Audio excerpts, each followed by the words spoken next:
Times Square, Makadara, Lee. Tunakungoja hapo. Whether or a specialized media solution for your business, we are here to serve you. KBC, moving closer to you. Your service.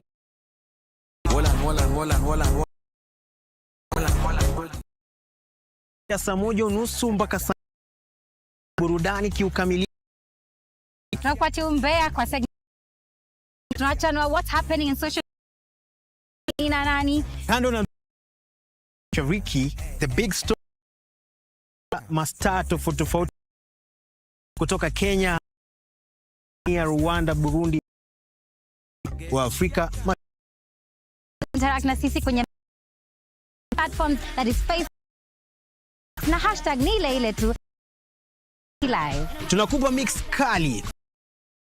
Tiki ya kizazi kipya iliyo na ambayo tunatambaliza zaidi. Exactly, and as always mse burudani yenye vitamin extra.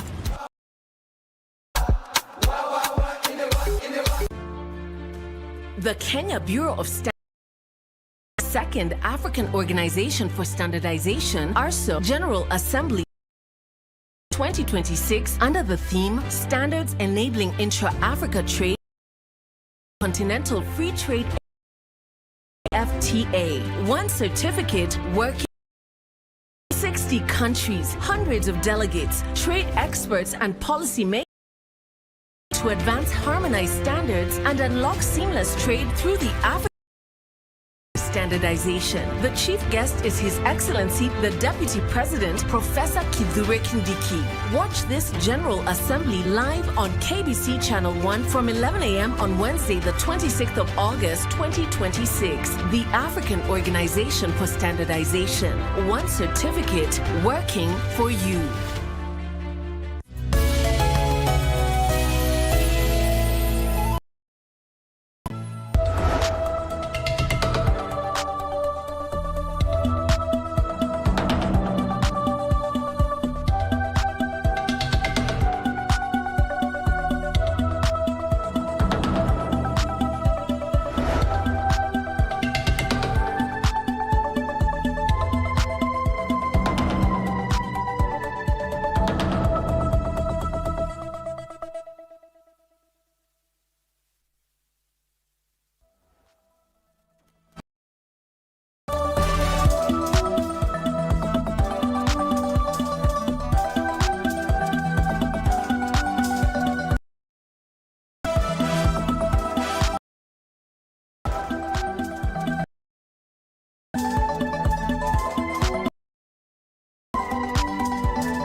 It is the 25th day in the month of August 2026.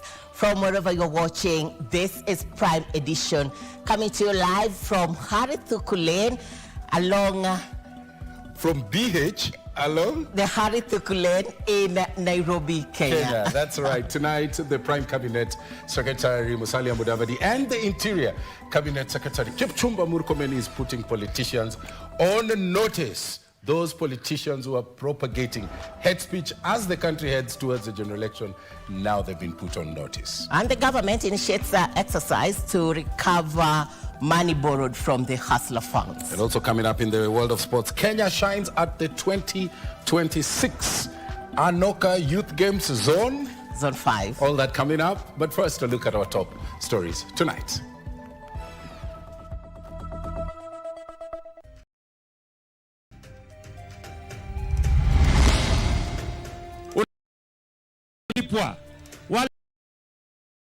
Wale watu wameambiwa.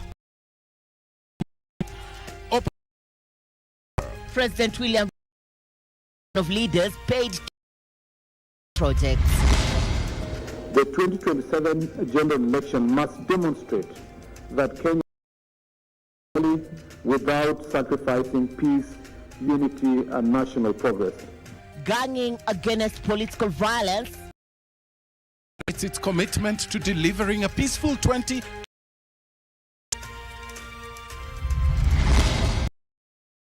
Complaint record More than 6,000 complaints received by Ombudsman, with Kenya Police and the National leading the pack.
Thank you very, very much indeed for making us your channel of choice. I am Mboya.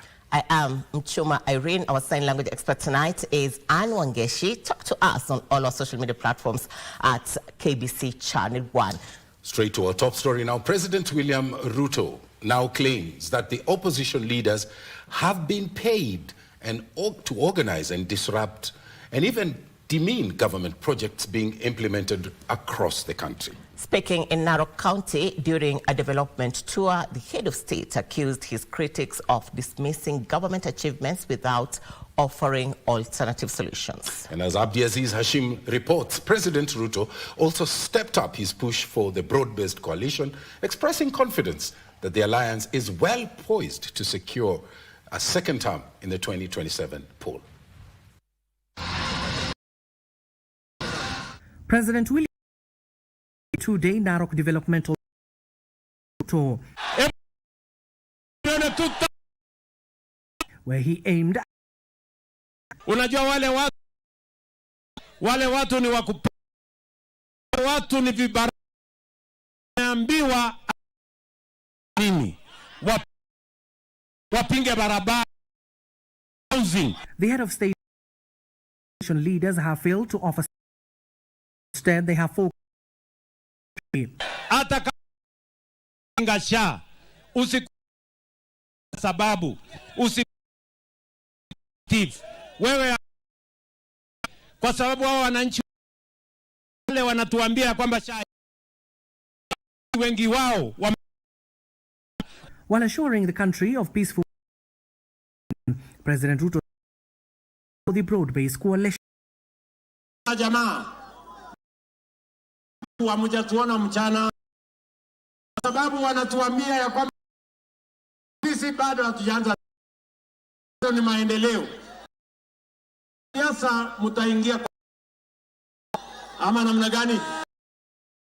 Tour President over A15 Oliposumoro Road, Ewasonyiro Road. Pesa contractor ndio confirmed that the tarmacking of Ngwasini Naikara Murijo Road, with 30 kilometers already completed. Wasaidia inputs ya farming kupeleka mazao yako. In Narok East, Ruto stated that the Suswa Naike Nkari Road is ongoing, while the Ololunga Road is nearly 60% complete, according to the head of state. The airport will take a few months. On the last mile electricity, the president stated that the government is investing 2.2 to connect more residents. The president further commissioned the Ololunga market.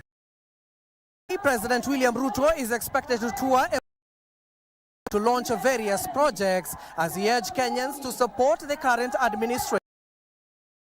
From Narok County, Prime Edition.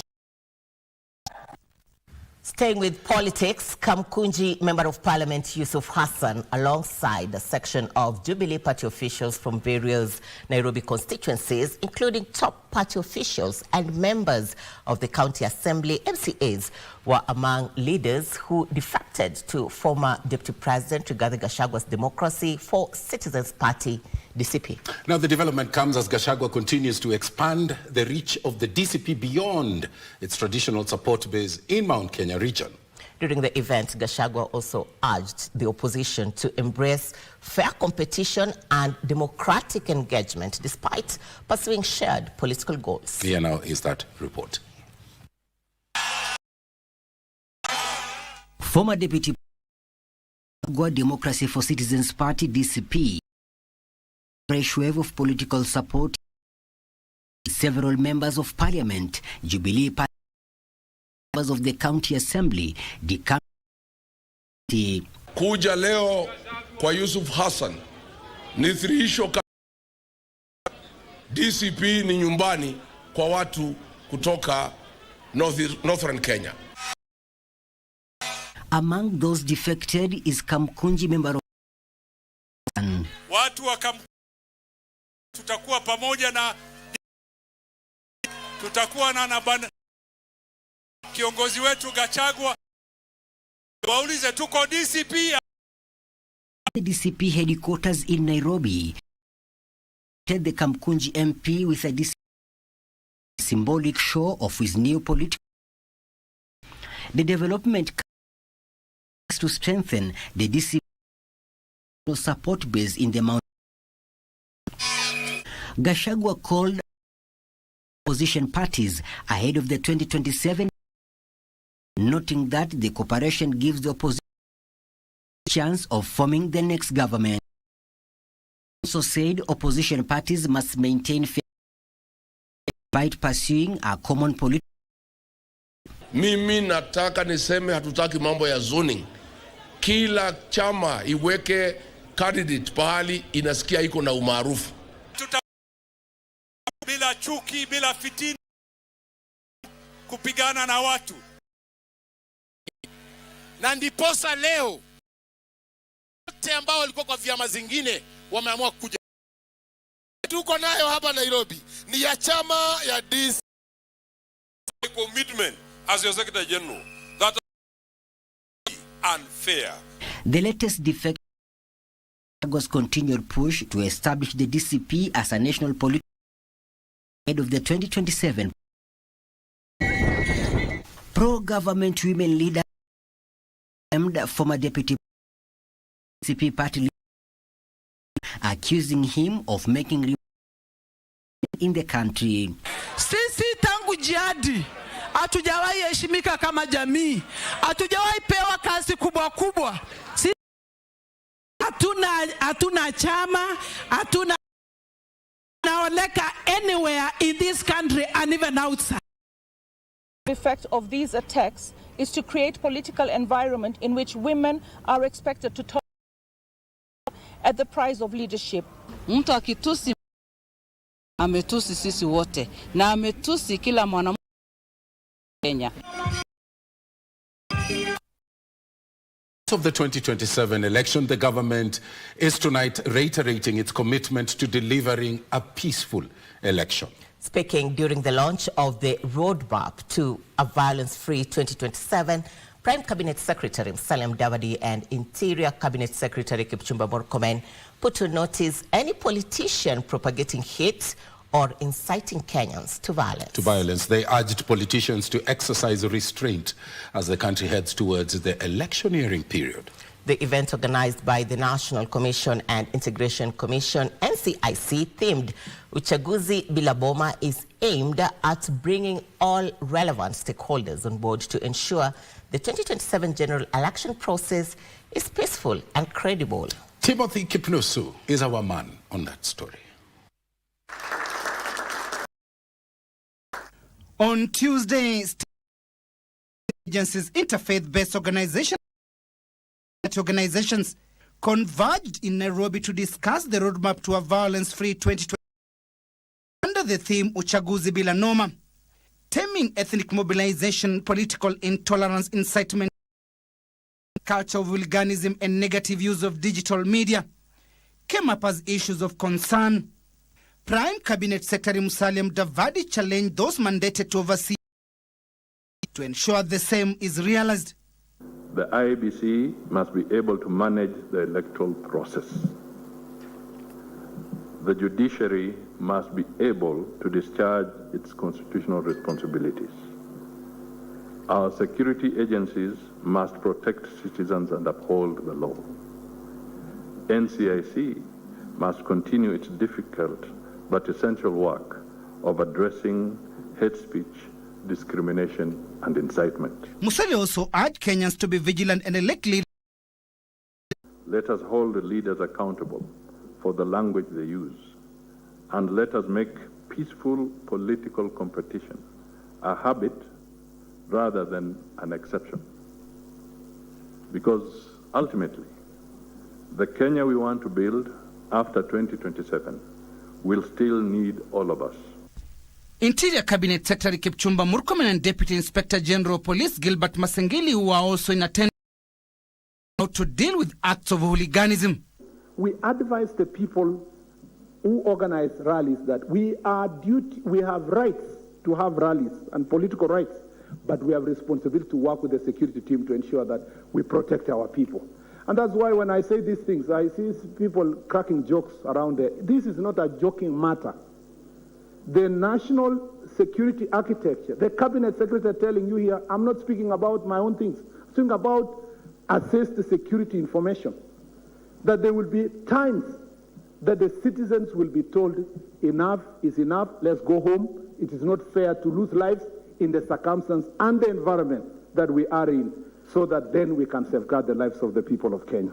Police work, ours is protection of life and property.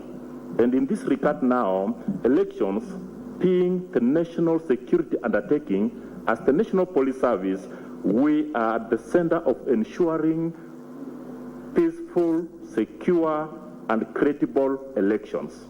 The National Police Service will ensure the surveillance, detection, investigation, arrests, prevention of crime, and instance of political instigated violence. We will deal with goons, family, and their sponsors. The IEBC chairperson also revealed that his office will not clear politicians, undermining the stability. In as much as we apply the soft power, where the soft power fails, I believe that's why Masengeli is here. We need also to employ the hard power. We have to secure the country. We have to secure the greater public good. So as we approach the 2027 elections, political leaders, aspirants, opinion shapers, and all those with public influence must exercise restraint, responsibility, and patriotism. We must reject the politics of exclusion at all costs. Elsewhere, NCIC Deputy Director of Legal Services Charlo Mwingi says the commission was determined to ensure peaceful and credible elections, warning political leaders that it will not tolerate rhetoric or activities likely to trigger violence. The commission in the last months, to be specific 3, we have heightened our fight against hate mongers. Speaking in Mombasa during a one-day conference organized by the Human Rights Agenda under its Restore program, Mwengi said the commission had intensified its crackdown on hate speech and incitement over the past. Not allow ourselves to go into the Haiti path. And it is very simple for us. From the experiences we have witnessed over the last couple of months, it is very possible that we might go to the dogs if we do not manage this situation. Timothy Kipnusu for Prime Edition.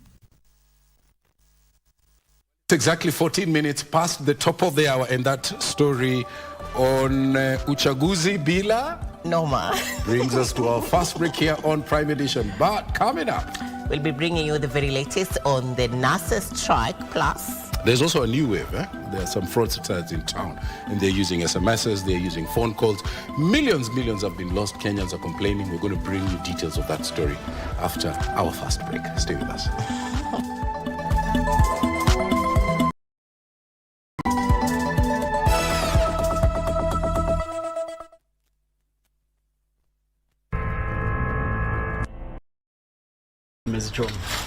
Abu anafanya biashara ya halali kabisa. Kwani unaenda wapi? Unakaa tu chini vizuri sana na unaona anatoka.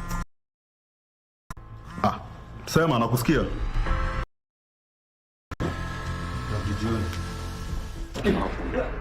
Nalipa na ruhusa.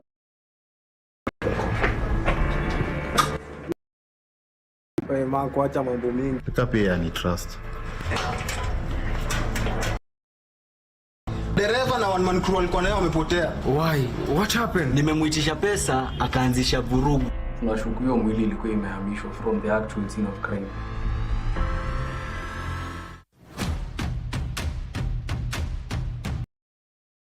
Lights on, volume up. This is where stories come alive. From local drama that hits close to home. Huyu ni nani? Alinivamia akiwa na vijana wengine wawili. Toka nje. Hii nyumba yako. Yote ni porojo. To international series everyone's talking about. Stories that characters you won't forget. Let's get out of here. Go now. Go. We turn up the volume with me. Showcases rising stars and bring the beat straight to.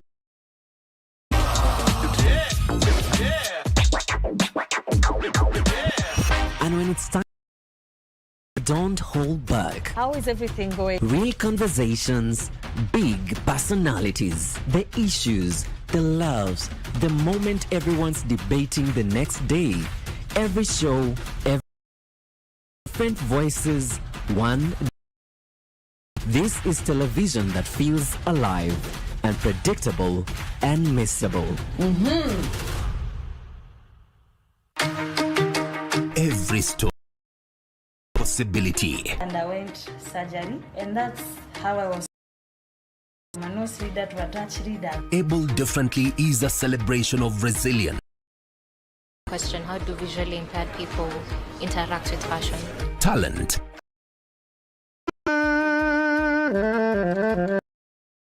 Ordinary ways people redefine what's possible and limitations. Women who are breaking barriers. Spend your way. Kazi niende nifanye. Because being different, it's a different kind of strength. Inspiring ability, change.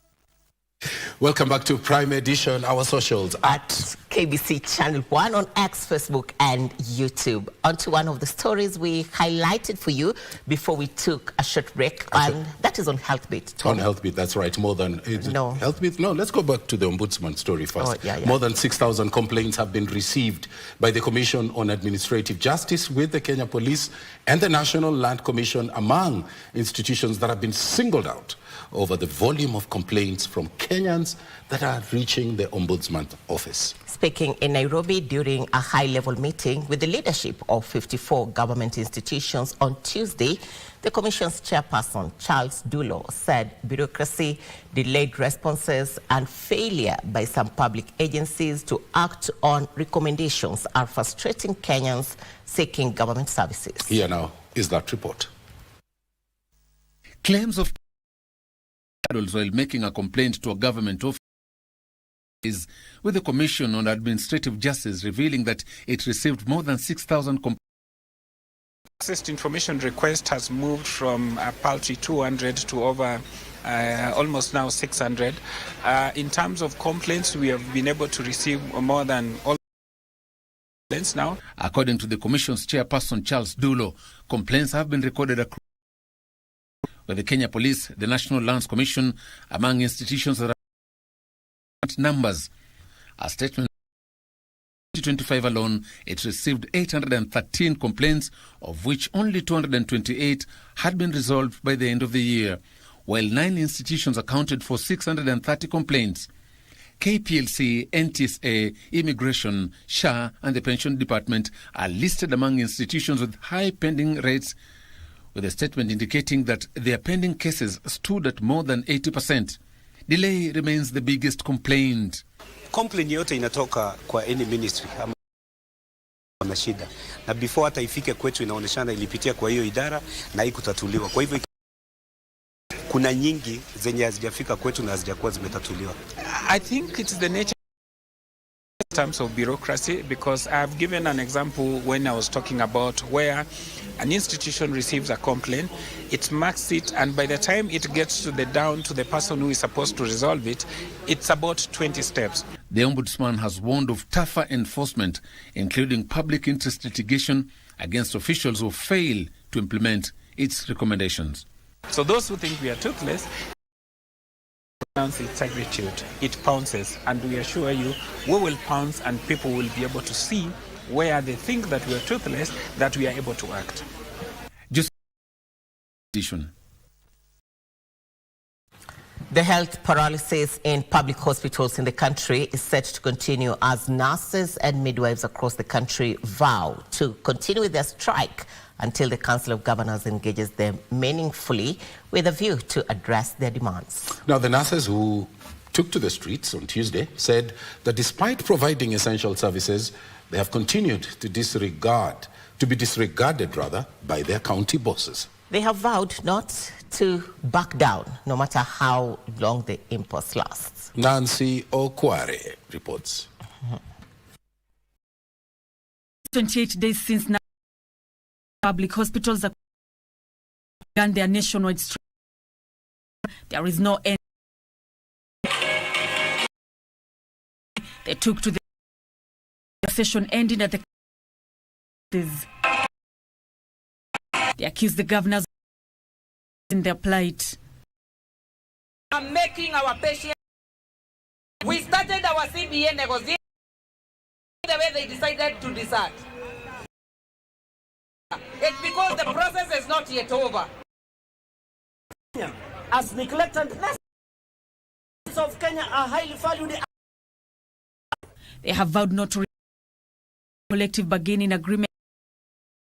Career guidelines are implemented. Coverage staff are issued with powers. Tumewaambia hatutingiki. Hii mgomo tunataka ya mwisho. We cannot ask who is working in treatment or rather differently from in class and having same should be treated equally. They are so skilled, even doctors who are nurses, but it has not been recognized by whatever we are using as a scheme of service. Career guidance which recognizes our specialty, recognizes our skills, so that we work. So tafadhali tokeni kwa mgomo. Other of the 2017 the strike began. Later meetings, the Council of Governors as the mediator. Amba mambo mbele ya Ministry of Labor na ngumzo inaendelea na hivyo na koti imekubali iendelee. Nancy Okware. Kenyans are losing millions of shillings to a new wave of fraudsters who are using calls, they're using SMSs, disguised applications to impersonate banks, to impersonate mobile service providers, and even investigative agencies. The fraud is even more prevalent now that Kenyans have embraced mobile banking as part of their daily lives. Yusuf Farah is on the investigative beat. Kenya has seen tremendous growth in mobile banking, allowing millions to access banking services at the touch of a button. However, the convenience is now being exploited by criminals. A growing trend is the use of faking applications technology that allows a fraudster to falsify the number that appears on your phone, better known as SMS spoofing. The scammer manipulates the caller ID or sender ID to make it appear as if the call or text is coming from a trusted organization, and the phone may display your bank's official customer care number. This makes you pick the call because you trust the number. The caller then claims there is suspicious activity on your account and asks for your PIN or one-time password. In SMS spoofing, a fraudulent message appears in the same thread as genuine messages from your bank or M-Pesa, asking you to click a link to verify your account. The link leads to a fake website designed to steal your credentials. While spoofing technology itself is not entirely illegal, as legitimate businesses use it for branded caller IDs, criminals are using it to steal banking credentials, conducting phishing, and collecting personal information for identity theft. Several victims have reported receiving calls from what appear to be legitimate number for banks, telecommunication companies, and even now authorities like the Directorate of Criminal Investigations. Victims are then tricked into sharing personal details or transferring money to other accounts or M-Pesa numbers under the pretext of securing their funds. In some cases, the criminals go a step further and spoof the official DCI number, calling victims as officers investigating the initial fraud only to defraud them even more. So how do you protect yourself? The only option is never to trust caller IDs or SMS sender names alone. You're also advised not to share your OTP or PIN, passwords or card details over the phone or by text. No legitimate bank will ask for them. If someone claims to be from your bank, hang up and call back using the official number from their website, and avoid clicking links in unexpected text messages.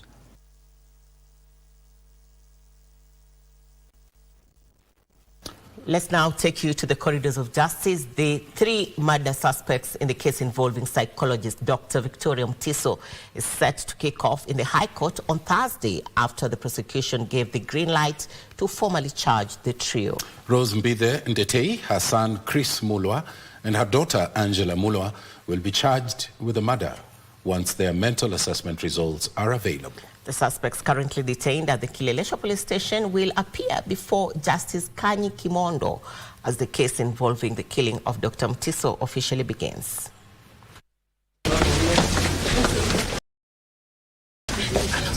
After being guest of the state days, politician Rose Mbithe and her son Chris Mulwa on Tuesday appeared at Milimani Law Court before Principal Magistrate Geoffrey Onsarigo. Yes, we have closed the file. Yes. As the state prosecution sought to withdraw a miscellaneous application for the extension of the custodial orders over the murder of psychologist Dr. Victoria Mutiso. The 21 days have now lapsed. And at the end of the 21 days, Your Honor, we now have a charge sheet which had been filed before the High Court. Your Honor, she has all the right. So maybe I'll give you 1 minute. The Tuesday got an opportunity to address the court, where they faulted the manner in which the prosecution is undertaking the probe. Are malicious. The state is actually acting maliciously, intentionally, because where they say the same state states that we are the ones who pulled the trigger, yet they apprehended the ones who pulled the trigger. They're giving contradictory reports. I'm a victim of circumstances. Okay, thank you. I've not killed anybody, and I've done nothing. However, Principal Magistrate Geoffrey Onsarigo gave the nod for the matter to be heard at the High Court. This file is hereby marked as closed. The two now officially join Angela Mulwa, the daughter of Rose Mbithe, in the High Court, where they are expected to take of psychologist Dr. Mutiso. Now that they are going to Kileleshwa, we'll need to take their statements. And thereafter, we need to book now for the mental, which normally takes 2 days. So it is not possible, as of Thursday, the mental assessment to have been done. The court's Deputy Registrar Adelaide Sisenda ordered the three to be detained at Kileleshwa Police Station as they wait to appear Mondo on the 27th of August 2026 to answer the murder charges. To be detained at Kileleshwa Police Station pending the arraignment before the Honorable Judge on Thursday the 27th of August 2026 at 9 a.m. The suspects are to be availed in court then for further orders and or directions by the Honorable Judge. John Kahiro for edition. Well, we'll be following that story for you now. Members of Parliament now want the Ministry of Tourism and Wildlife to develop a legislative proposal to reinforce funds for compensation for human-wildlife conflicts from the revenue generated by the sector. The National Assembly Petitions Committee, while engaging Tourism Cabinet Secretary Rebecca Miano, observed that the sustainability of the compensation fund for victims of human-wildlife conflicts was dependent on the goodwill of the government of the day, hence the need to anchor the source of funds in the law. Gishoke Washira reports.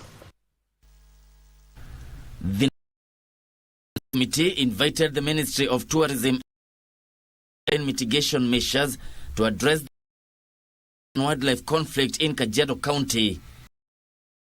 Concerns about the allocation of funds, which was not anchored in the law.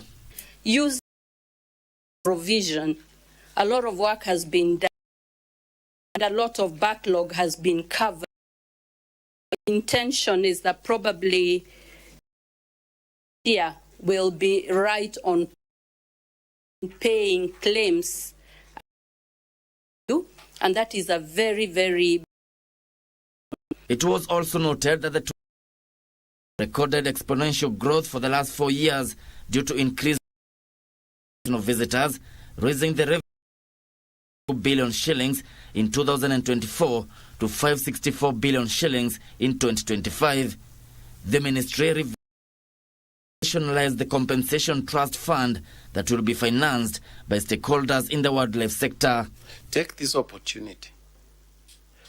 Assist us come up with something that can be in law so that we don't know who will come after the very competent president we have right now. Try to use this opportunity to ring-fence money coming from tourism to go to those accounts which are extremely critical, like compensation. Conversation that will probably be able to entrench visions, country plans into legislation, outlive cycles and ensure that there will be no reverse, no threats to good development. As a tourism and conservation sector, giving our proposals that generations and for posterity. Honorable Chair and Honorable. Elsewhere, Aviation Principal Secretary says the government has temporarily to acquire the land adjacent to a from the county government for expansion purposes. I want the PS to tell us, Chair, and perhaps to the people of Wajir to accept or to hold their horses that indeed she is not in expanding this airport or taking that land, so that we put this matter to rest, Chair. So within the same KA land, we agreed as a committee of the national celebrations, and KA, of course, of the airport, that we work within the land that we have. In future, if we need more land for Wajir, then we can get into that process. Appearing before the National PS Mboya said the construction of a new terminal for civilians at the Wajir and within the current 546 owned by the Kenya Airports Authority. Gishoke Washira, Prime Edition. On to other developments, the government has moved to tighten controls on private wealth management as lawmakers begin debate on the proposed Trust Administration Bill 2026. Now, the legislators aims to curb the financial flows, to close persistent tax evasion loopholes, and also to safeguard family inheritance from fraudulent trustees. Moving the bill, Leader of Majority Kimani Ichung'wah emphasized that strict state oversight and transparent structures are required to ensure family wealth reaches its intended beneficiaries instead of being siphoned away by rogue trustees. Now, lawmakers enforcing transparent disclosures will help to curb, if passed, the bill mandatory ultimate beneficiary disclosures and centralized report of financial crimes disguised under private trust arrangements. But because of the manner in which they were being managed, many trusts, especially a few family trusts, people have been left property, and that property has ended up not benefiting the people who were intended to benefit, but benefited trustees. And therefore, this bill seeks to create that very clear statutory or legal framework that will govern how trusts are managed, what powers trustees. The trusts were based on trusts, and you'd put a trustee just because you trust the trustee, not because there are regulations that governed, the management. So a key milestone in this bill, and which the Leader of Majority has spoken about, is to combat illicit financial flows. Many times people set up trusts and they use those trusts as conduits for illegal funds, illegal money, Honorable Speaker, from abroad and from the Cayman Islands and from any other offshore accounts. And that money would actually find their way into the country. But with this law, Honorable Speaker, we are able to combat illicit.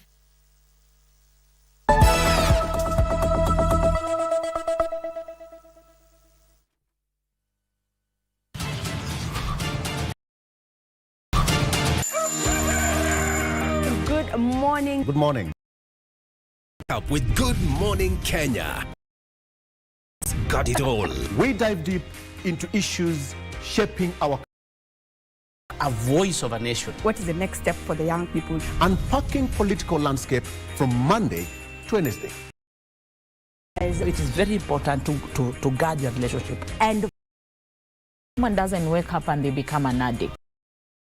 We've got you covered at 9 a.m. Every Wednesday, Viewpoint. A day in politics is like 1,000 years. Unpacking of the week, getting you insights and getting you ready for your day. And the package. Get to fix your Thursday entertainment. Entertainment Thursday, it is. Good morning, Kenya. Your day. Good Morning Kenya. Every weekday morning on KBC Channel 1.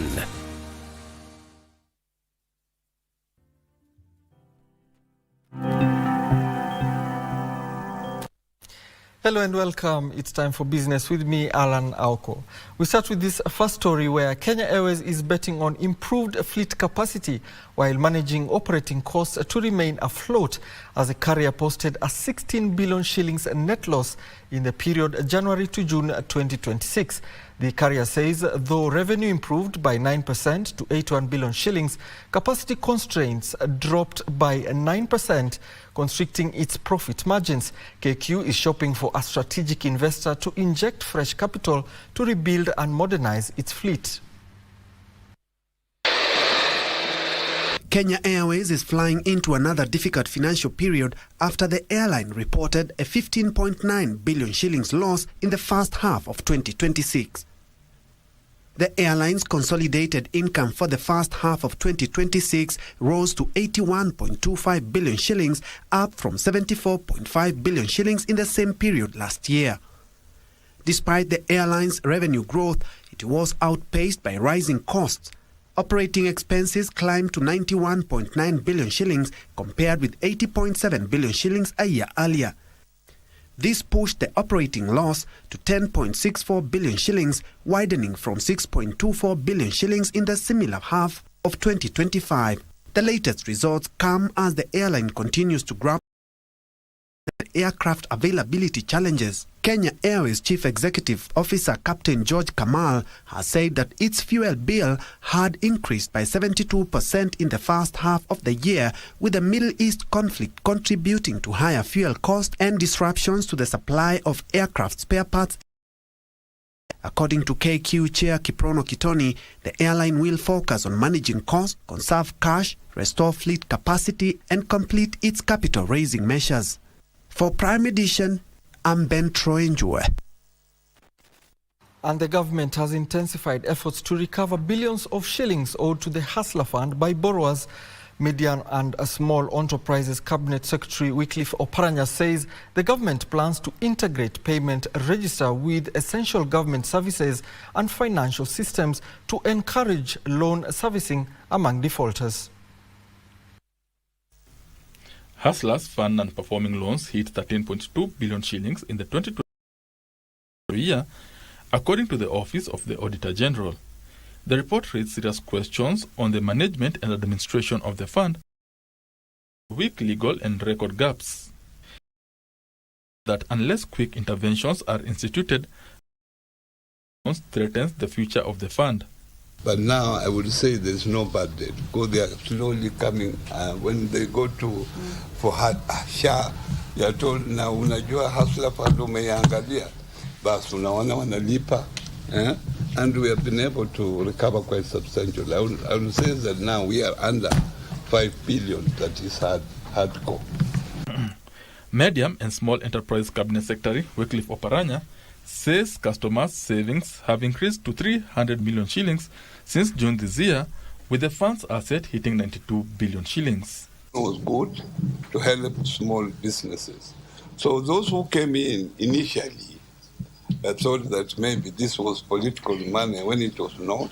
It was intended actually to support small businesses, and it has done so up to now. It would have grown to where it is today, almost 92 billion, if we were still there, when in the last 2 years we have not even injected in.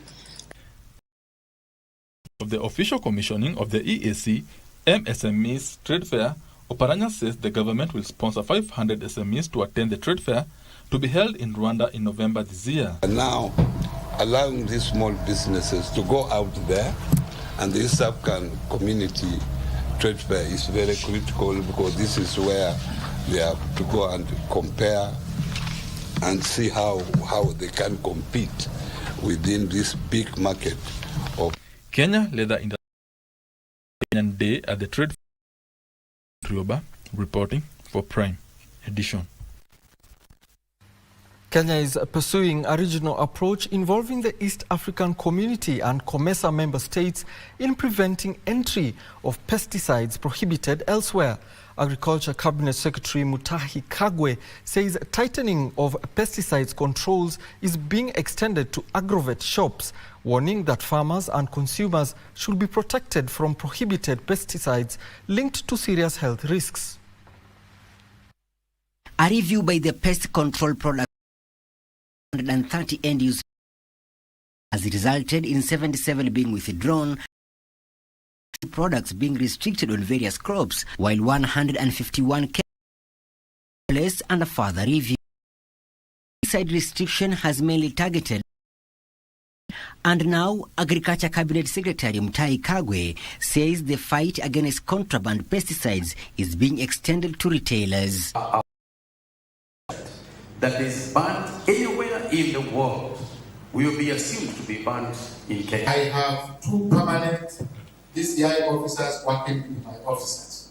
Additionally, all my officers have undergone a 2-week training on investigations at the DCI training school.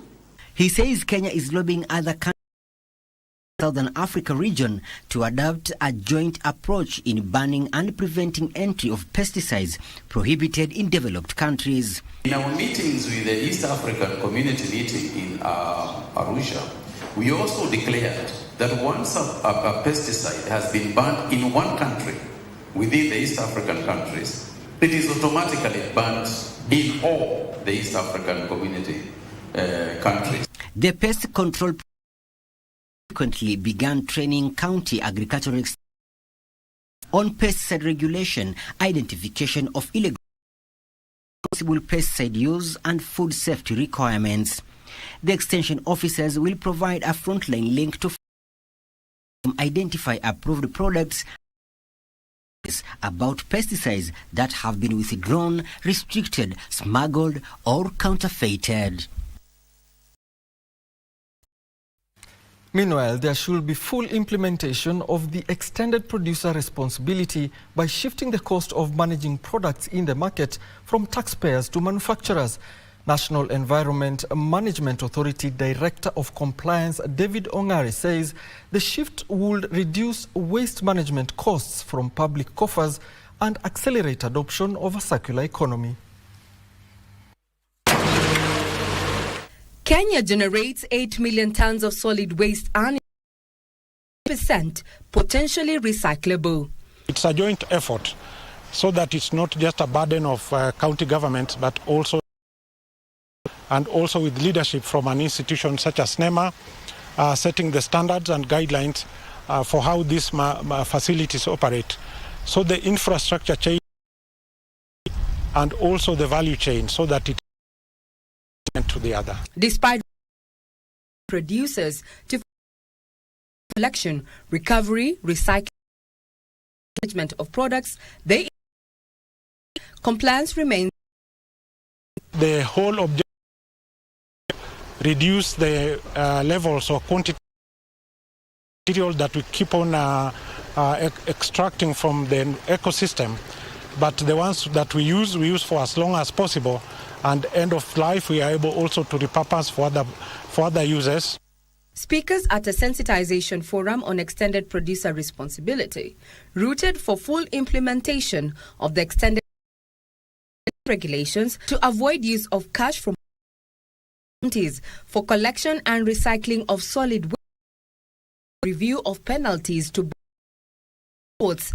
I think in an ideal scenario, quantities or the charges, the fees that are charged to homes, because I know that whoever is collecting garbage from my house or my facility is going to find value, it's probably going to sell it, and therefore you can have a scenario where even waste is collected free of charge, or in a very wild scenario, someone will actually pay you to collect the items that are in your house because there is value attached to them. This is expected to unlock 90.6 billion shillings raised by county governments. Regina Manyara reporting for KBC Channel 1. Meanwhile, improving product standards could help small and medium-sized enterprises access to international markets. Singapore's Director General for Quality and Excellence at Enterprise Singapore, Choi Cook, says Kenya can draw lessons from Singapore's experience as it seeks to expand its export base.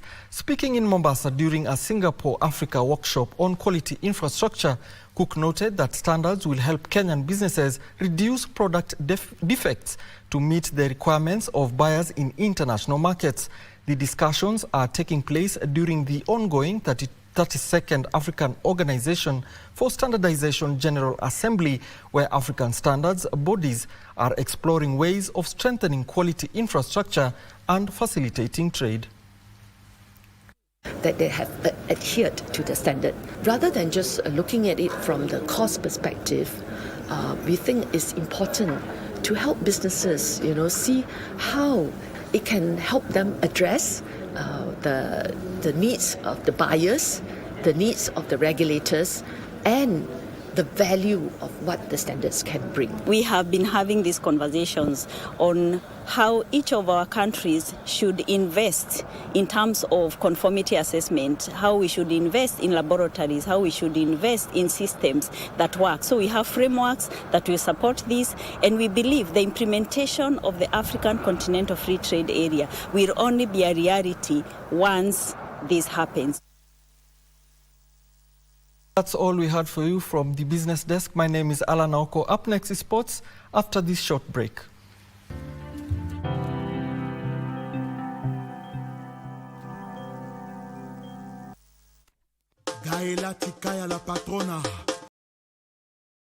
For the men and women of substance. 1. KBC Channel 1. 2. Saturday. Rumba.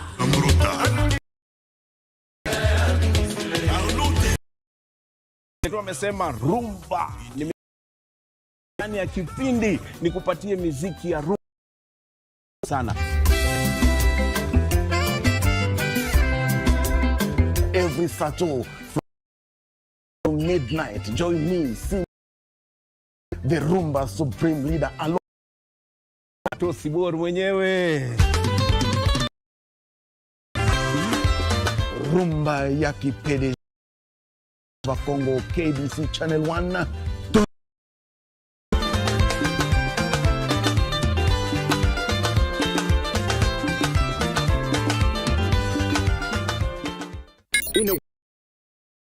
Staying informed is more important than ever. Join us every week on News Check, your go-to show for the latest in current affairs, breaking news and in-depth analysis. A warm welcome to KBC News Check. From politics to global events. Matter to you. We're not just speaking about the governance and how we want to see it, but want to actually participate. Get your facts, hear from the experts, and really understand what is happening around you. We need to change our system first. You have to do the impossible yes. to make sure the message is home. Stay ahead, stay informed, stay engaged. Will these people, everybody agree? Just listen to me. Let's give him a chance to clear the air. Catch News Check every Tuesday and Wednesday from 10 a.m. to 12 noon. Only on KBC Channel 1.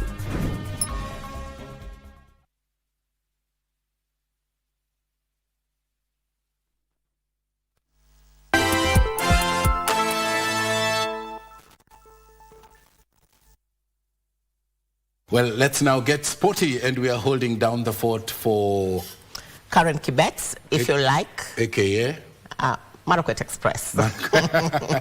Marakwet Express. Let's go to our first story in the sports segment. Kenya recorded impressive results as the 2026 Association of National Olympic Committee of Africa Anoka Zone 5 Youth Games commenced today at the Kenyatta University. The official opening ceremony was led by Sports Principal Secretary Elijah Mwangi and other top officials, including National Olympic Committee of Kenya, NOC President Shadrach Maluki. The 20 of National Olympic Committees of Africa Anoka Zone 5 Youth Games officially commenced with a colorful opening ceremony at Kenyatta University. Principal Secretary Elijah Mwangi. The Anoka Zone 5 Youth Games provide our young athletes with an important platform to compete, gain international exposure, test their abilities, and take the next step in their sporting journeys. But more importantly, these games are an investment in the future. As the government of Kenya, we firmly believe that sustainable sporting success cannot be achieved by focusing only on elite athletes. It must begin at the grassroots. Kenyan teams impressed on day one. In 3x3 basketball, Kenyan teams impressed in both the boys and girls categories, which are being played in a round-robin format. In the girls section, Kenya too recorded 3 wins to underline the intentions of claiming the title. They began their campaign with a 19-10 win over Kenya 1 before seeing off Ethiopia 19-2 and finishing the day with a 17-9 victory over South Sudan. Because when I look into your face, I see confidence. I see a generation that knows what it wants, because you are built for that. We are here to support you, give you the tools of trade that you need to compete fairly. Each of you who is in this room, look to that chest of yours. Those flags that you have on your chests represent something bigger than each of you. Each of you is a hero because you're representing your country, and we hope you'll do this with pride. Frederick Moki for Prime Edition. Rwanda made a resounding statement on the opening day of the 2026 Women's African Nationals Volleyball Championship, sweeping Algeria in straight sets in a Pool D thriller at the Ulinzi Sports Complex here in Nairobi, Kenya. The Rwandan squad showcased tactical discipline and offensive power from the opening whistle, outclassing their North African opponents with a final scoreline of 25-22, 25-20, 25-16. Meanwhile, the Democratic Republic of Congo made a perfect start, sweep Burundi by 3 straight sets. Egypt too had a perfect start, beating Burkina Faso 3-0 sets.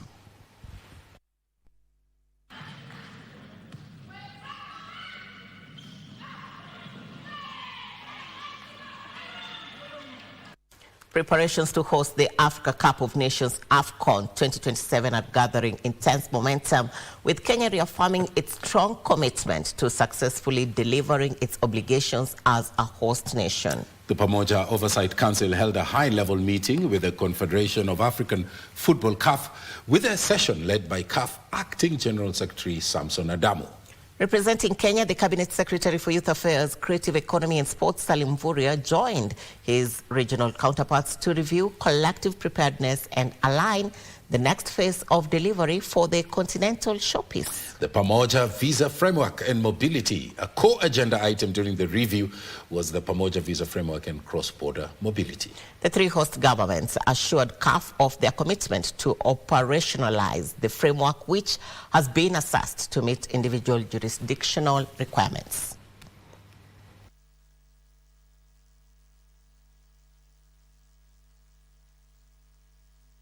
Kenya clinched gold medals in the World Masters Athletic Championships as Athletics Kenya Masters team hit the ground, running with an extraordinary display of talent at the ongoing World Masters Athletic Championships.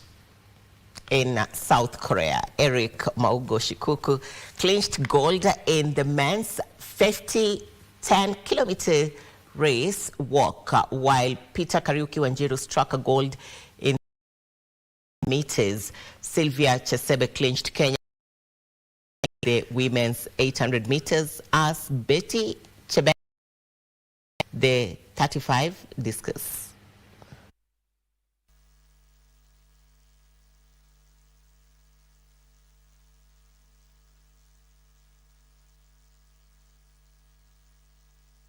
And Kenya's World Warriors are stepping up preparations for the 2026 African Scrabble Championships in Liberia, while the national team determined to showcase its prowess on the continental stage. Scrabble Kenya Chair Limo Kipkemoi says Kenya has been allocated 15 qualification slots for the championship. Grandmaster Alan Oyende will lead the Kenyan Africa Scrabble Championship after clinching the national masters title at Stima, position as the country's top seed. Bernard Koyoko finished second, while Chris Okioma secured third place to book their places in the national contingent. Program after African Scrabble Championship in Zambia, we all sat down as a team and deliberated how best can we. That time we became third. Uganda beat us. It was Nigeria, Uganda, then Kenya. We sat down as a team and said, how do we get ourselves to the top of the cream? And that's only the idea for Masters was moved. The traveling squad also features experienced players including David Kibani and Taroski Proto, as Kenya seeks to combine experience and competitive depth in its quest for continental honors. Kenya's players are now focused on sharpening their skills and maintaining top form as they prepare to fly the country's flag in the battle for Africa's Scrabble crown. Well, that's all we had time for. We want to thank you so much for making Prime Edition their channel of choice, isn't it? All of us, the channel of choice, to be safe, right? Channel of choice. Mondays, Tuesdays, 9 p.m., Irene Muchuma and Mboya. Please make an appointment on those 2 days. And thank you for your time and your feedback on our social media platforms at KBC Channel 1. Good night. You've said my name, right? I'm Mboya. Good night. We'll see you again next week on Monday and Tuesday. God bless you. Bye-bye.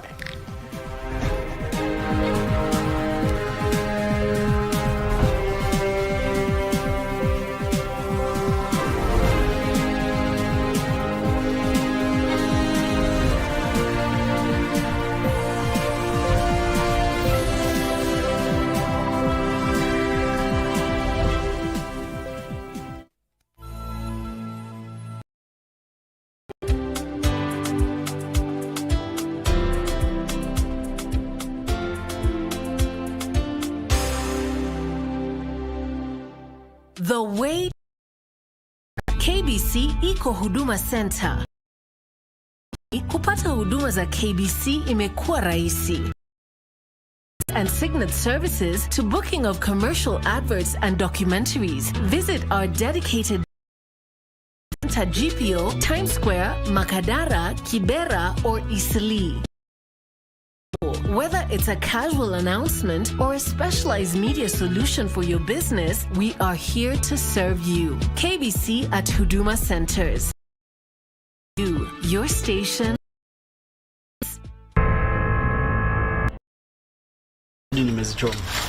Abu anafanya biashara ya halali kabisa. Kwani unaenda wapi? Unakaa tu chini vizuri sana na unaona anatoka. Usikia?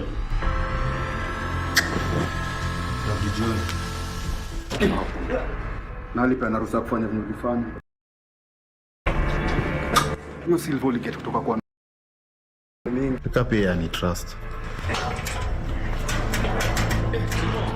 Dereva na one man crew walikuwa nayo wamepotea. Why? What happened? Nimemuitisha pesa akaanzisha vurugu. Tunashuku hiyo mwili ilikuwa imehamishwa from the actual scene of crime. Sema niko na kicha. This is the exact thing I was talking about, but he'll be okay in a few days. Awe na Mandi mketi chini uje utampangaje. Kisheria yeye Taki kusikia hiyo. Tulia kama. Bado Lili amenikulia moto. Anaweza ngoja ndio pia chief akwa amekuja onge na yeye. Mshaambia chief. Go easy on kama bana. Brothers and sisters. Bwana Yesu asifiwe. Sijui tufungue na maombi. Unatakaje? Mimi naona tu uachisha hilo kauza shamba. Aende apewe nyumba kwa ploti. Uniambia haya ndio mambo alikuwa amepanga. Imagine amekuja kuniambia to convince chief Matata wasifanye DNA. Kwa nini?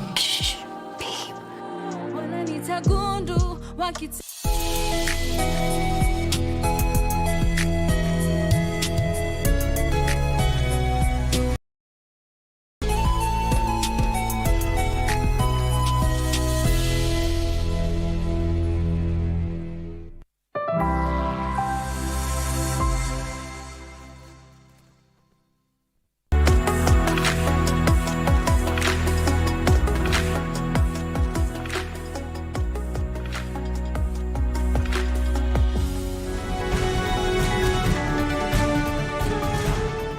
From artificial intelligence to electric vehicle batteries and Chinese technology is becoming increasingly embedded in the world's biggest companies, CNBC said in a recent report.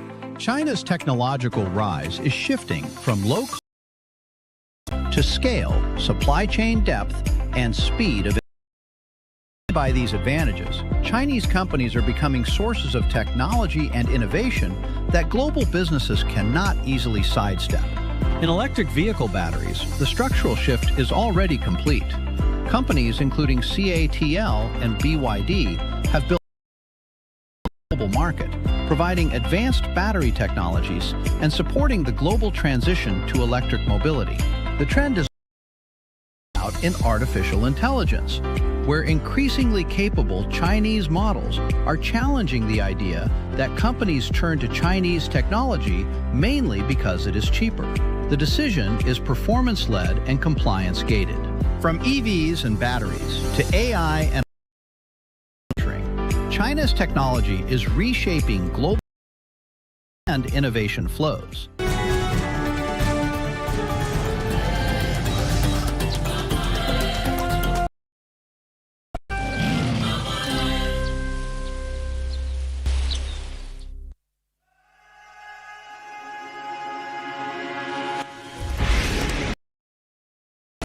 从2002年第一批设备出海，到如今，重型机械设备遍布非洲大地。跟以前听到的非洲还是有很大差别的。在某种意义上，我还挺喜欢非洲的，这种原生态啊。过去讲要想富，这个基础设施要有一定超前量，当然这里面有一个发展的过程。我认为这还只是个开始，未来还存在巨大的机会。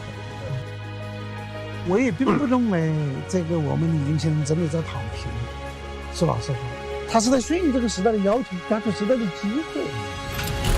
年轻人机会很多。对。中非合作飞速发展的这些年，中国企业扮演了怎样的角色？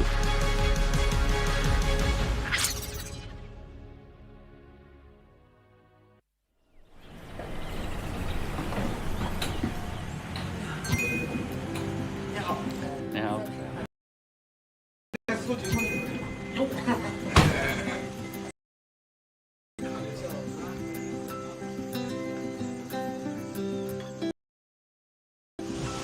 您第一次来什么时候？走第一次来就走了。我们国际化是2000，我应该就第一次来是吧？对，我记阿尔及利亚。阿尔及利亚算北非，因为我们当时也是有选择的嘛，你不是那些贫穷国家可以要跟踪基线嘛？对。所以我们出口的摩洛哥什么的。阿尔及利亚、摩洛哥，那市场在那市场是很大的。对，2台人民。还有那个空白吗？基本上空白了。所有的州应该都有，对吧？对，所有的国家，对，有他们就是。所有的国家都有。都有啊，我不是讲。